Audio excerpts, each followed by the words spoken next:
La pericia médica forense, dentro del capítulo de pruebas, es principalmente una herramienta fundamental que forma parte de todo lo que es el proceso, principalmente en distintos fueros, pero en este caso un poco vamos a conversar en este espacio sobre la pericia forense. Y dentro de las pericias forenses tenemos un espectro de pericias que son las que se van dando en diferentes momentos y en diferentes circunstancias durante el proceso. De todas estas pericias vamos a puntualizar especialmente en este espacio a lo que es la pericia de autopsias. Las autopsias son una pericia muy compleja, muy específica y a su vez, digamos, de alguna forma, de alguna manera, es la que se identifica en la medicina forense. Es decir, cuando uno habla de la medicina forense está hablando principalmente de las pericias de autopsias. Si bien en el espectro de pericias, y esto se ve en el resto de el área de medios de prueba, tenemos pericias psiquiátricas, tenemos pericias por lesiones, tenemos pericias por incapacidades. La pericia de autopsia es lo que realmente tiene el sello identificatorio de este espacio. Dentro de la pericia por autopsia, es decir, la autopsia propiamente dicho, para hacer un breve reconto de la historia de la medicina vinculada con este tema, tengamos en cuenta que nos tenemos que remontar a la época de Hipócrates, 500 años aproximadamente antes de Cristo, momento en el cual el estudiar medicina, la primera escuela de medicina fue la escuela hipocrática, no le interesaba absolutamente nada lo que significaba la cuestión del cuerpo. O sea que el concepto de ese momento, de lo que significaba la enfermedad, se tenía un concepto de que ocurría un desequilibrio de la armonía, que ese desequilibrio era lo que se expresaba a través de la enfermedad y que lo que tenía que hacer la medicina es restablecer el equilibrio. Por tanto, el cuerpo era algo que no le interesaba, ni siquiera conocer qué es lo que había y qué era lo que formaba parte del cuerpo. Tenemos que remontarnos a 200 años posterior de Cristo, en que aparece la escuela de Galeno, donde Galeno se plantea que si bien acepta esta idea de la escuela hipocrática, sí dice que el lugar donde las cosas pasan es en el cuerpo. Y como en el cuerpo pasan las cosas, hay que estudiar el cuerpo. Y comienza él a estudiar el cuerpo, pero lo empieza a estudiar desde la perspectiva de la anatomía, es decir, a ver cómo estaba constituido el cuerpo humano, cuáles eran sus órganos, de qué manera todo se relacionaba de tal forma de que nos permitiera vivir, y recién es el punto de partida de empezar a investigar a partir de los cadáveres esta cuestión que se plantea Galeno. De ahí tenemos que pasar ya casi al siglo XVII, cuando se plantea una perspectiva desde otras disciplinas, desde otra ciencia, y en este caso desde la cuestión de orden criminal. Es decir, si a través del examen del cadáver se podía llegar a interpretar cómo sucedían las cosas ante un hecho, o si se podía llegar a determinar o ayudar a poder dilucidar cómo había sucedido un crimen, y si esto tenía alguna posibilidad también de aportar a ver quién fue el autor del crimen. Es decir, utilizar los conocimientos que estaban relacionados con las evidencias que estaban en el cadáver para el fin criminal, y en este caso principalmente para la justicia. Y a partir de ahí empieza todo este desarrollo de la medicina forense. Es aplicar los conocimientos que se tienen sobre los fenómenos que ocurren en el cuerpo de ese cadáver y de qué manera se puede ayudar a la resolución de los casos criminales. ¿Cuáles son los dos ejes principales? Es decir, ¿para qué todo este conocimiento? Para responder dos cuestiones básicas y fundamentales. Una de ellas es ¿a qué hora ocurrió la muerte? Y la otra es ¿cuál fue la causa de la muerte? Es decir, ¿qué es lo que causó la muerte?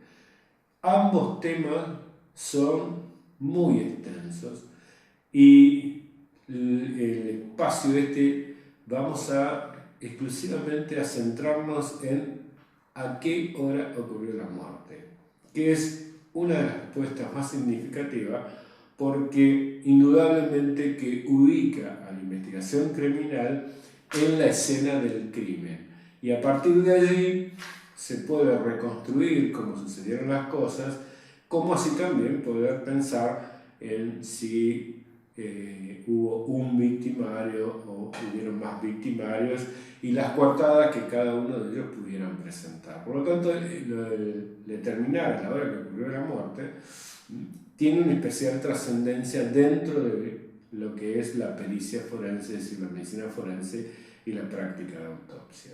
Esto científicamente tiene una denominación que es intervalo post-mortem, es decir, el tiempo en el cual nosotros estamos observando ese cadáver y de ahí tenemos que retrotraernos para poder llegar al momento en el cual ocurrió la muerte. Para poder retrotraernos y decir la muerte ocurrió hace 4 horas, 8 horas, 10, 20 horas del momento en el cual nosotros estamos observando ese cadáver, hay que hacer una investigación previa, un aprendizaje previo de cómo se van dando los fenómenos cadavéricos en la medida que va pasando el tiempo posterior a la muerte, para después poder ser aplicado en forma retrospectiva. ¿Cómo podemos resumir estos fenómenos que van ocurriendo en el cuerpo en la medida que va pasando el tiempo? Podemos resumirlo en 3 momentos fundamentales. Un primer momento que se llaman los fenómenos inmediatos, que son los fenómenos que ocurren en el cadáver apenas ocurrió la muerte y durante las primeras horas a 3 horas de ocurrida la muerte. Los fenómenos mediatos, que es en un rango que va de esa hora a 3 horas hasta las 24 a 36 horas de ocurrida de la muerte, y los fenómenos tardíos, que es después de esas 36 a 48 horas en que ocurrió la muerte. Tengamos en cuenta que ya estamos sentando un punto fundamental en este tipo de temas, que los fenómenos cadavéricos son fenómenos biológicos, no son fenómenos matemáticos, es decir, no son fenómenos en los cuales nosotros podemos decir exactamente hora, minuto, segundo en que ocurrió la muerte. ¿Por qué? Porque los fenómenos biológicos son como la biología, son únicos e indivisibles. Es decir, como somos seres humanos únicos e indivisibles, por lo menos hasta que no nos clonen, también nos comportamos como fenómenos únicos e indivisibles. Y también hay que tener en cuenta que estos fenómenos están dados según las condiciones y el medio donde está ese cadáver. Estos fenómenos no se van a dar de la misma manera si el cadáver está expuesto al medio ambiente al aire libre, a que si está encerrado en un compartimiento como puede ser un féretro, o si está oculto debajo de la tierra, o si está inmerso en el agua. Pero para tener un concepto general se estandarizan independientemente del medio donde están. Por eso ustedes van a tener en los Power las diferentes tablas según el medio ambiente donde está el cadáver. Volviendo al tema de los fenómenos, me interesa recalcar principalmente los fenómenos mediatos, que son los que la mayoría de los procesos cadavéricos uno lo observa y qué son los fenómenos en los cuales la mayoría de los casos están presentes porque se dan en ese rango. Es decir, los fenómenos inmediatos, recordándolo, estamos entre de 1 a 3 horas a 24 a 36 horas. ¿Cuáles son los fenómenos que se dan? 4 fenómenos fundamentales. El primer fenómeno que se da es lo que se llama el enfriamiento cadavérico. Es decir, nosotros, por ser biológicos, tenemos una determinada temperatura, que es la temperatura a la cual funcionan todas nuestras células, y esa temperatura está en el orden de los 37 grados, realmente es un rango, pero para estandarizarlo, digamos que estamos en 37 grados, en esa temperatura todas las células funcionan en nivel óptimo, todos los procesos químicos que le ocurren funcionan y se desarrollan en un proceso óptimo, y por lo tanto cuando desaparece la vida, que es cuando se detienen todos estos procesos celulares, lo primero que el cuerpo ha dejado de poder sostener es esa temperatura. Por lo tanto, la temperatura empieza a descender. Va a descender indudablemente dependiendo del lugar donde esté. Pero hay una regla básica que tiene una escala donde en las primeras 6 horas desciende media hora por cada hora que ocurrió la muerte, en las posteriores 12 horas es 1 grado por cada hora en que ocurrió la muerte, y en las últimas horas nuevamente son medio grado por cada hora que ocurrió la muerte. De esta manera nosotros podemos tener una escala simplemente controlando la temperatura del cadáver. La temperatura del cadáver tiene que ser controlada a nivel central. ¿Qué significa esto? Que el cadáver se comporta bajo las leyes de la física, es decir, depende a lo que está expuesto, es donde va a descender más pronto la temperatura, por lo tanto la superficie es donde más rápidamente va a descender la temperatura. Por lo tanto, la temperatura real del cadáver va a ser en la porción más central. Por eso la temperatura tiene que ser controlada a nivel central. ¿De qué manera? La temperatura se toma a nivel rectal, que es la única temperatura que sirve para este fenómeno. A este fenómeno lo acompaña otro fenómeno que se llama lividez, que son unas manchas que aparecen en la superficie de la piel. Tiene un mecanismo específico, pero para este nivel, para que ustedes sepan, es nada más que la sangre que se retiene en el capilar venoso, y eso genera una mancha en la piel de color azulado violáceo y que se comporta como un fenómeno que también tiene una escala. Comienzan entre las 3 horas a 6 horas de ocurrida la muerte y se depositan en los lugares más declive del cuerpo. Es decir, que si el cadáver está de cúbito dorsal, es decir, boca para arriba, van a estar en la porción posterior del cadáver. Y si está en decúbito ventral, es decir, boca abajo, van a estar en la porción anterior del cuerpo. Por lo tanto, nos está dando otro dato que es muy importante para la criminalística. ¿Por qué? Porque nos va a indicar en qué posición estaba el cadáver cuando ocurrió la muerte, según el lugar donde encontremos las livideces cadavéricas. Y de esta manera también sirve para la investigación criminal. Y tiene otra característica, dos características más que son muy importantes también para la criminalística.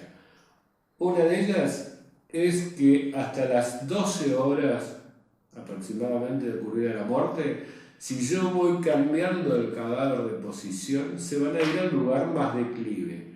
Pero pasadas las 12 horas, ya se van a quedar en el lugar donde originalmente se produjeron. Por lo tanto, yo puedo cambiar el cadáver de posición y van a quedar en el lugar donde quedaron fijas según cuando ocurrió la muerte. De esta manera, si yo encuentro un cadáver con lividez que no se corresponde, rápidamente puedo saber de qué manera estuvo ese cadáver ubicado cuando ocurrió la muerte. Por lo tanto, nos está dando otro dato criminalístico que es muy importante. Y el segundo dato criminalístico también que es muy importante es que en los lugares donde algo comprime la piel, ahí no se producen. Y después deja la huella.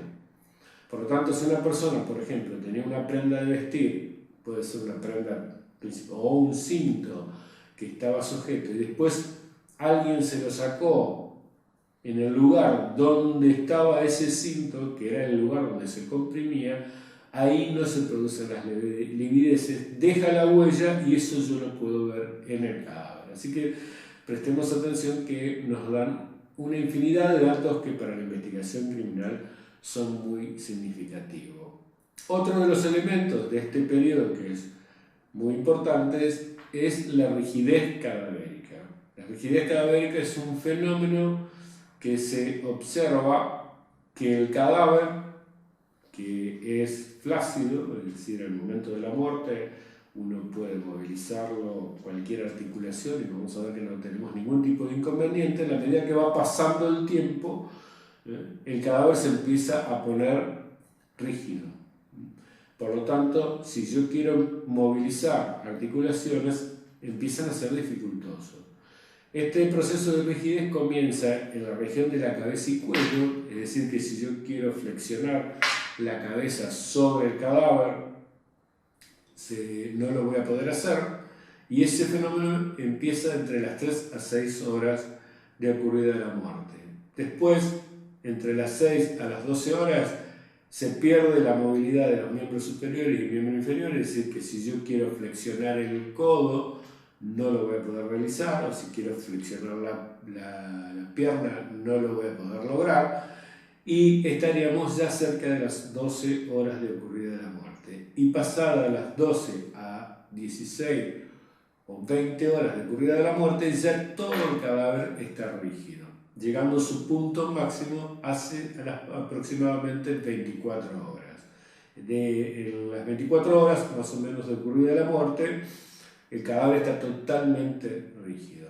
Pasadas las 24 horas, el cadáver pierde esta rigidez y entre las 48 horas aproximadamente, ya el cadáver vuelve a ser flácido como fue a su origen. Y el último fenómeno cadavérico de este periodo, el periodo inmediato, que nos interesa destacar, es la deshidratación del cadáver. El cadáver se comporta también con las leyes de la física y por lo tanto, desde el punto de vista biológico, estamos constituidos por un gran porcentaje de agua y ese agua se empieza a evaporar. Entonces nosotros esa evaporación del agua, que se denomina deshidratación, la podemos observar en el cadáver. ¿En qué lugar lo vamos a observar? En los globos oculares. Los globos oculares se van a poner menos brillosos de lo que naturalmente son, para que se comprenda de qué manera se ve el fenómeno de deshidratación, y se van a ver opacos. Esta opacidad lo que está mostrándonos es que se está deshidratando el cadáver y este fenómeno empieza entre 3 a 6 horas de ocurrida la muerte. Se hace máximo entre las 6 horas y ya después este fenómeno no sirve más. Más o menos a las 6 horas de ocurrida la muerte, por este fenómeno de deshidratación, vamos a ver una mancha de color oscuro en el ángulo interno del ojo y nos va a estar diciendo de que ya llegó el cadáver a este tiempo de muerte. Como verán, tenemos 4 elementos que nos permiten poder dilucidar a qué hora ocurrió la muerte, como son la rigidez, la lividez, el enfriamiento y la deshidratación del cadáver, lo que nos va a permitir, combinando estos elementos, poder llegar a una conclusión. Y es el periodo que más nos interesa recalcar. Para finalizar este espacio, lo que tenemos que contar es que hay nuevos métodos de poder determinar el intervalo post-mortem, ya que si se presta atención, la rigidez, las livideces, el enfriamiento cadavérico y la deshidratación son fenómenos independizando la temperatura, que es un fenómeno en el cual utilizamos el instrumento para poder controlar este fenómeno cadavérico, el resto son muy subjetivos. Y por lo tanto la medicina forense ha buscado métodos que traten de lograr con mayor certeza determinar el tiempo de muerte. ¿Y a través de qué? Lo ha buscado a través de lo que se llama la tanatoquimia. ¿Qué es la tanatoquimia? Tanato, como la palabra lo indica, en su etimología es muerte, y quimia son todos los procesos químicos que van produciéndose en el cuerpo y que a partir de su investigación podemos tener una variable más que nos permite sumar a estas variables subjetivas y de esa manera poder llegar a una conclusión mucho más cierta. Primero se investigaron en la historia de la medicina forense todos los elementos que son comunes en la sangre: azúcar, colesterol, proteínas, iones, y se observó que realmente no se comportaban con una correlación desde el punto de vista científico que permitieran conclusiones si se tomaba una determinación, por ejemplo, de azúcar en sangre en un cadáver, y de ahí poder lograr determinar a qué hora ocurrió la muerte. Solamente hay un elemento que es el que se utiliza y es el que realmente se comporta con un excelente índice de correlación con respecto al tiempo ocurrido posterior a la muerte, que es el potasio. La determinación de potasio en el cadáver es el elemento más estudiado de la ciencia forense y del cual se han desarrollado una infinidad de fórmulas que permiten con bastante grado de certeza llegar a una conclusión de la hora en que ocurrió la muerte. ¿Dónde se busca el potasio? Se busca en un gel que tenemos nosotros dentro del globo ocular, cuya denominación es humor vítreo.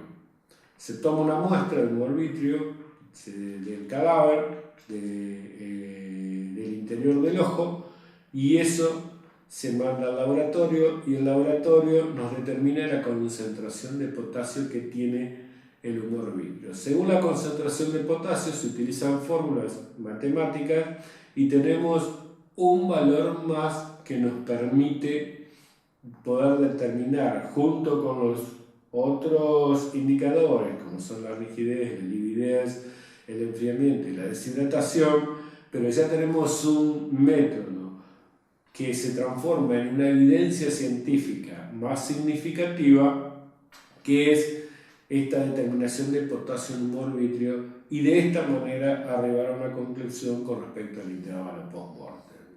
Para finalizar, tenemos que decir que pasadas las 48 horas, ya todos estos elementos que hemos desarrollado con respecto al determinar el intervalo post-mortem ya no sirve más ninguno. O sea, el cadáver pasa a un proceso que puede ser, porque 4 circunstancias pueden ocurrir con el cadáver, independiente una de la otra. La más frecuente que ocurre en el cadáver es la putrefacción cadavérica. Ya cuando el cadáver empieza a destruirse, se llama el periodo destructivo del cadáver, todos estos elementos no sirven y ya comienza todo un estudio en el cual nos debemos soportar en otras ciencias biológicas. La más frecuente que se utiliza es la entomología forense, que es una disciplina de la biología que estudia todos aquellos predadores del cadáver, porque realmente son predadores del cadáver, y que tienen una característica. ¿Cuál es la característica?